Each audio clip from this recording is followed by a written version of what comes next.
You know that feeling when someone shows up for you just when you need it most? That's what Uber is all about. Not just a ride or dinner at your door. It's how Uber helps you show up for the moments that matter. Because showing up can turn a tough day around or make a good one even better. Whatever it is, big or small, Uber is on the way. So you can be on yours. Uber, on our way. This is More Money with economist Steve Moore. Now, Steve Moore. Welcome back, folks. This is the More Money Show, and I'm so thrilled because not only do we have the great Trish Regan, you know Trish Regan from CNBC and for years at Bloomberg and Fox News, and she is also with 76research.com, 76research.com. And then I asked at the last minute if my great friend and colleague and mentor, Steve Forbes, could come on because of what's going on in the markets. And Steve very generously has allowed us to take some of his time. So, Steve, thanks for joining. Good to be with you. Thank you. So I want to start with you, Steve, because you and I are both a little bit angry about what's happened in the last week. And I think you and I both agree we need to get Trump off of the tariff message and onto the more pro-growth message of the other things that he wants to do. So what is your advice to Donald Trump at this point, Steve Forbes?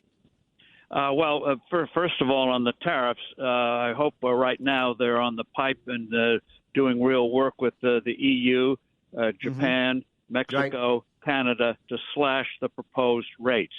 And what he should do is say all the rate increases are going to be postponed because we're already in negotiations to cut them. Yes. So we're on our way. So don't let them take effect, and use the pause to get these things down so we don't have. By the way, if we did that, then the market would respond positively, right? The market would respond positively. Yeah. But then in terms of getting our economy really ginned up, it underscores that we need a really big tax cut, not the kind that are being proposed by the House and the Senate.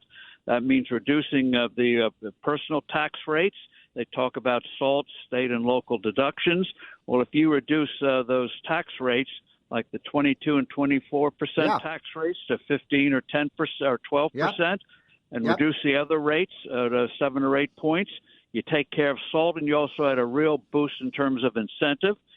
Cutting the corporate tax rate, of course, and perhaps even suspending, as they almost did 5 years ago during COVID, the payroll tax for a while, and move ahead on a big, beautiful tax cut that really gins up the economy, including reducing the capital gains tax. I don't understand why something that is such a freebie in terms of both boosting investment and instantly raising revenue, why they don't do that, but there seems to be no real interest in it. Very, very bizarre.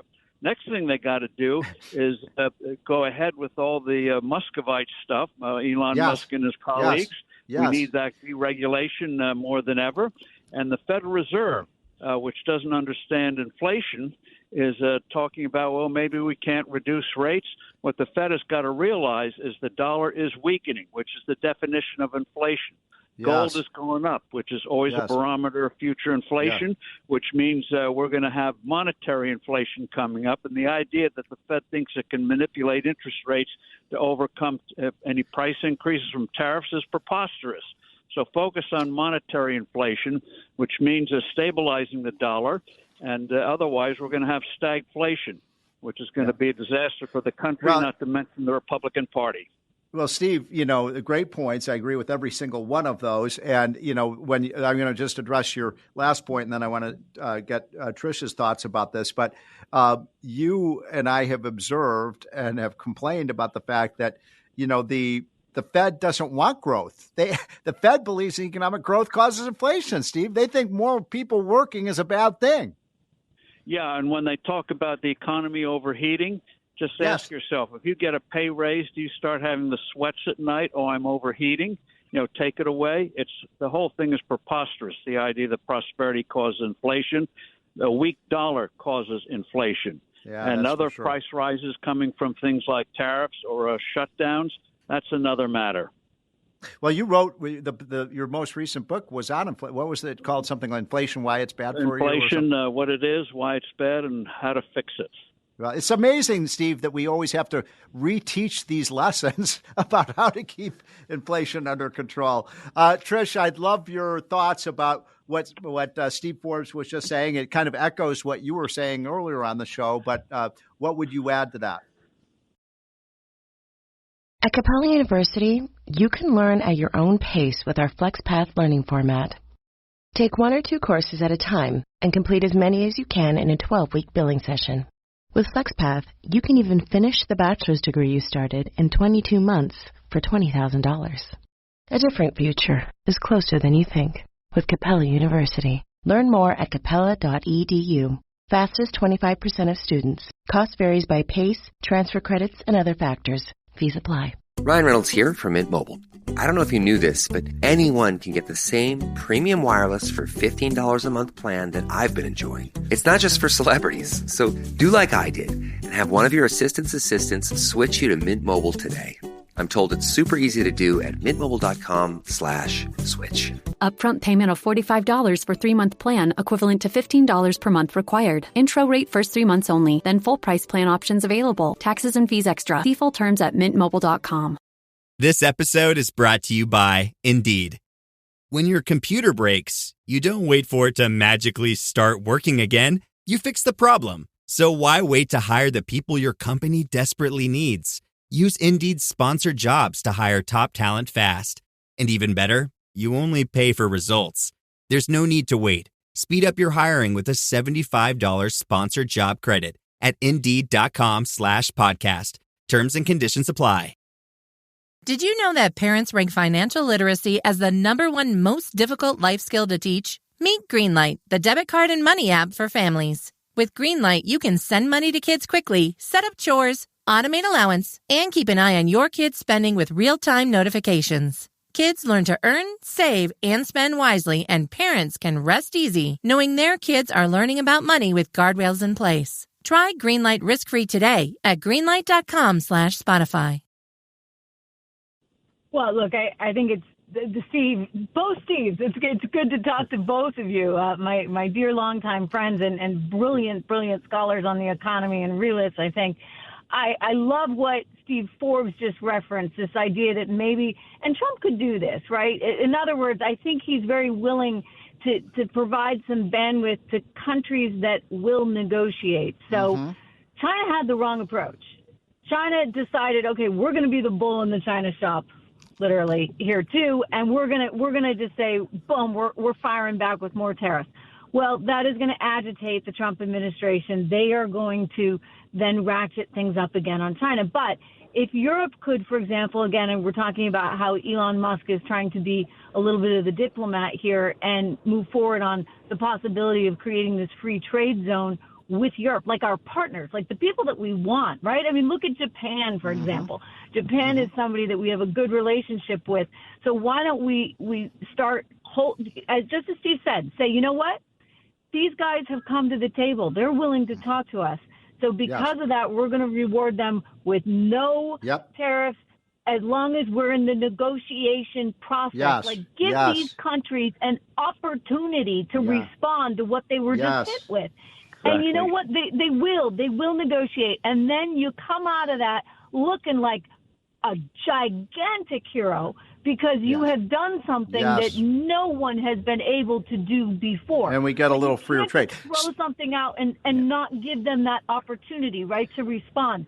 So I think Steve Forbes' point is brilliant. Yes, you say, guess what? Japan picked up the phone, they called me. Italy picked, the EU picked up the phone, called me. Yes. Whoever's calling you and is willing to work with you, you say, pause. Yeah.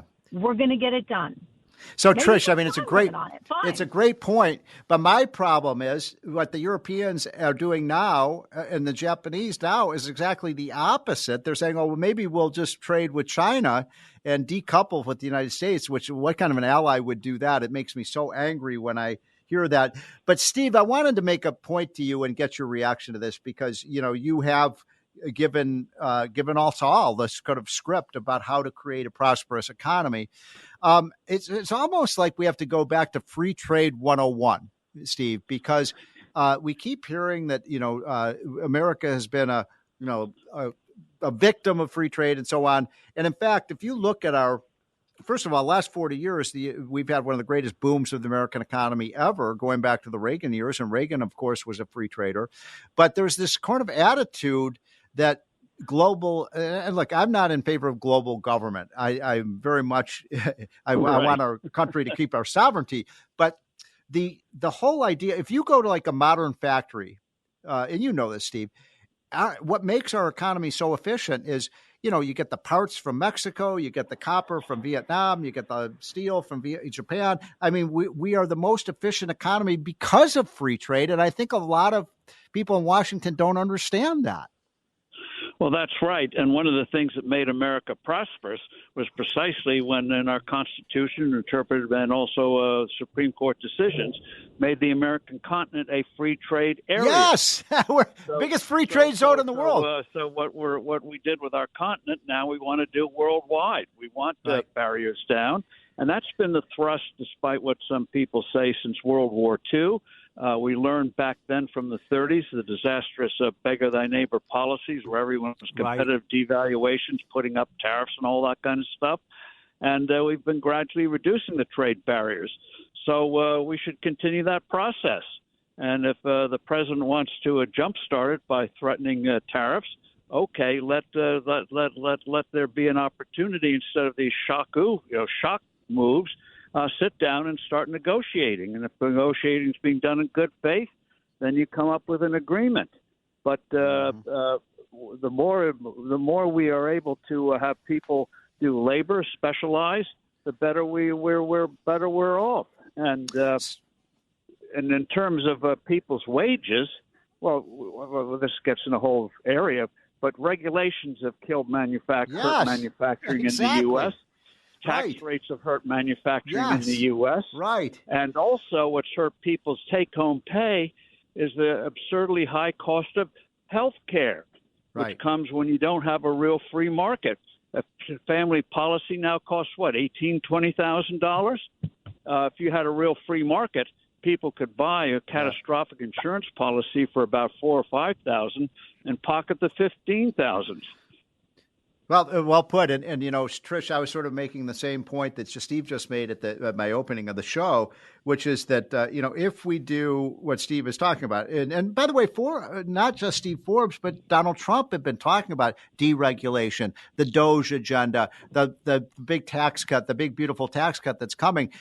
My problem with Trump in the last month or so is he sort of He's stopped talking about those things, and it's all been about terrorists. I want him to get back on message of all these positive, bullish things that he wants to do for the country, because he's probably the most pro-business president we've had in my lifetime. Yeah, it just doesn't feel like that right now, right? I know.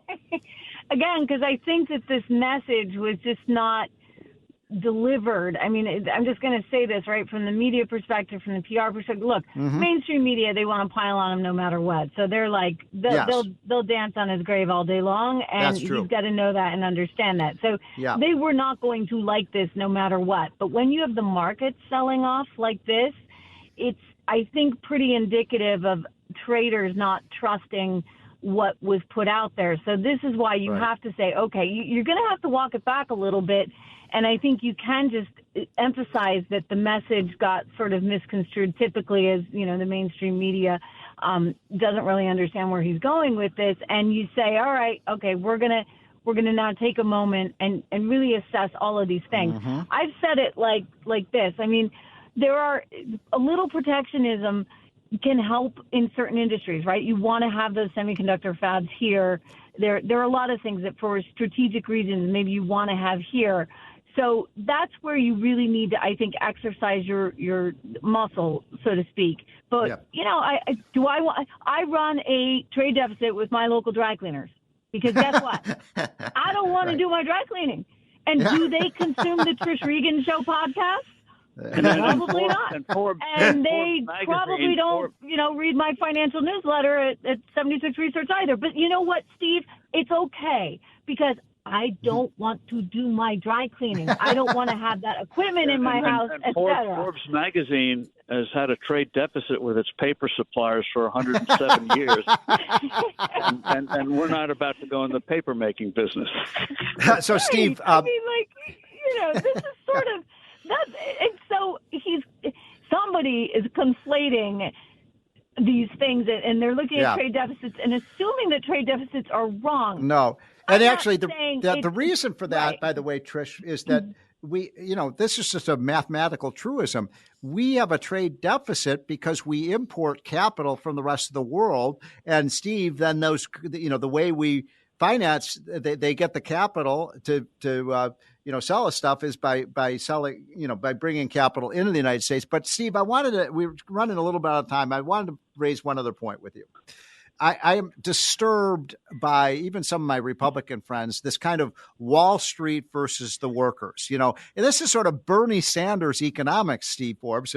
They say, Wall Street's getting rich at the cost of the rest of us. They don't seem to understand that without the financing of the businesses, you don't have the businesses. And if you don't have the businesses, you don't have the workers and the jobs. But why is it that we're it's almost like a Marxist view of the economy that's creeping into republicanism? Yeah, but Peter Navarro, think about his background. But Steve, what do you think? I used to bring him on CNBC opposite you just for some fireworks on a Friday. Steve Moore. Yes. Well, Steve, go ahead. No. In terms of this whole thing, in terms of trade deficits and the like. The thing is, we've had trade deficits for most of our history because we were absorbing and investing capital. Capital is coming in and around the world. And in terms of the future, the way we make ourselves, we may be still the capital acquirer, because if we do things right here at home, people are going to want to invest here. And the nice thing is, if we get it right here, the rest of the world follows suit. Remember when Ronald Reagan slashed tax rates in the 1980s? Within a few years, 50 other countries around the world cut their tax rates. We all had a nice global boom going. And then the Berlin Wall fell. Yeah. So one last question on the way out for both of you. We literally have about a minute left before we have to take a hard break. And by the way, I appreciate both of you so much on this afternoon educating our listeners.